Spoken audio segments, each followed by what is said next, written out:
Hello viewers, কেমন আছেন সবাই? আজকের ভিডিওতে আমি দেখাবো কিভাবে আপনারা খুব সহজেই ফটোশপের সাহায্যে একটা ইমেজের হোয়াইট ব্যাকগ্রাউন্ড রিমুভ করতে পারবেন। তো আমার নাম দেহমোদর, আপনারা দেখতেছেন Dmtechnic। তো চলুন শুরু করা যাক।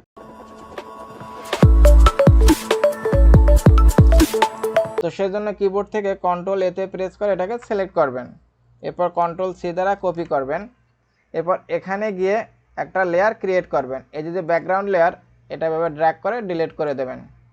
এরপর এখানে আপনাদের ব্ল্যাক কালার ফিল করতে হবে, এই জন্য আপনার ফোরগ্রাউন্ড কালারটা ব্ল্যাক রাখবেন, দেন কিবোর্ড থেকে অলটা ব্যাক স্পেসে প্রেস করবেন। এরপর এখানে একটা ক্লিক করে লেয়ার মাস্ক ক্রিয়েট করবেন, এরপর কিবোর্ড থেকে অলটা প্রেস করে এই হোয়াইটের উপর একটা ক্লিক করবেন, এরপর কন্ট্রোল ভি দিয়ে ইমেজটাকে পেস্ট করবেন। এরপর এখান থেকে যাবেন ইমেজ, এখান পর যাবেন অ্যাডজাস্টমেন্ট, এখান থেকে গিয়ে ইনভার্ট করবেন। এরপর এই যে ব্ল্যাক থাম্বনেল, এটার উপর একটা ক্লিক করবেন, তাহলেই দেখবেন যে এটা ব্যাকগ্রাউন্ডটা রিমুভ হয়ে যাবে। এরপর এখানে একটা ক্লিক করবেন, দেন অ্যাপ্লাই লেয়ার মাস্ক। এরপর আপনার এটাকে ডিসিলেক্ট করার জন্য এখানে একটা প্রথমে ক্লিক করবেন, দেন কন্ট্রোল ডিতে প্রেস করবেন, তাহলেই ডিসিলেক্ট হয়ে যাবে। তো এই ছিল আমার ভিডিও। এটা বুঝতে যদি আপনাদের কোনো সমস্যা হয় তাহলে অবশ্যই কমেন্ট করবেন, আমি রিপ্লাই দেবো।